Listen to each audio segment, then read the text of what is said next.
So right after you eat these meals, you have energy. But the energy lasts a very short period of time, and you're hungry much sooner. And then you have to eat again, and then you have to eat again, and then you have to eat again. It is a lot cheaper to go eat fast food. I mean, definitely, you can buy a hamburger for cheaper than you can buy an apple. Food. Not only do we need it to survive, but people love it. In today's society, obese is not a word that is used lightly. Walking down the streets of America, we can gain an understanding of what obesity looks like. Restaurants line every corner along with grocery stores. Ads pile up everywhere to buy the latest sugary treat or endorsements for energy drinks and sodas. Fast food is on every corner, from McDonald's to Chipotle and everything in between. And as more and more fast food restaurants pop up, so does the ever-growing number of obese people in America. 60% of Americans are overweight, and 1/3 of every child is suffering from obesity. Obesity is the second leading cause of preventable death because of the endless amount of health problems it causes. Obesity, by definition, is the condition of being grossly fat or overweight. According to the chart, the top 2 leading causes of death per year are heart disease and cancer, which both can be triggered by obesity. Because of this, obesity is becoming a huge problem, showing that it's important to live a healthy lifestyle all around. Lots of times, a family's lifestyle is also handed down to their kids. At this rate, the way our society is today, our kids will be the unhealthiest generation, some not even living past 60 years of age due to endless health problems. With our Action Research Project, we explored obesity and the causes and effects it can have on young children. Our goal has been to educate kids that are at high risk for becoming overweight and informing them how to prevent it, and hopefully decreasing the growing problem, resulting in less deaths and healthier and happier children. After deciding that we needed to further educate ourselves and others on the problems that obesity causes and ways to help make our generation healthier, we did our research to find experts that could help us further our knowledge. We started with a nutritionist from the University of Texas, Katie McInnes, who did her PhD dissertation on childhood obesity. According to her, signs of childhood obesity start as early as 5 years old and is the biggest predictor for obesity in adult life. Kids mostly feed off their parents as well, taking after their lifestyle habits and adopting them as their own. Because of that, parents are the biggest factor in helping kids with their weight gain. We shouldn't encourage kids to eat everything on their plates, because we are encouraging overeating.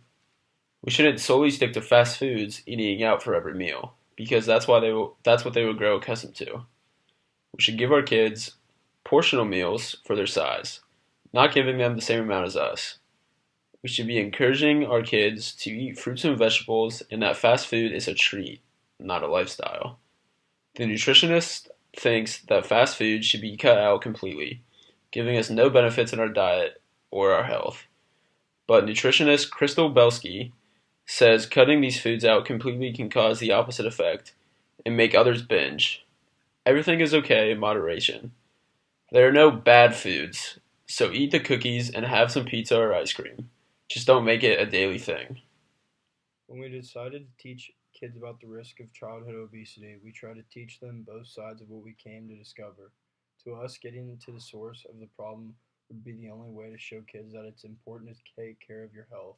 We talked to a classroom of 4th graders at Indian Springs Elementary School to help show them the importance of food fueling your body in the right way. To start off, we created 2 separate brownies, one from the box, the other homemade with certain substitutions for butter and sugar. After passing them out, we asked them to raise their hand for which brownie they liked better. Everyone rose their hand for the first one, while only 3 kids rose their hand for the second.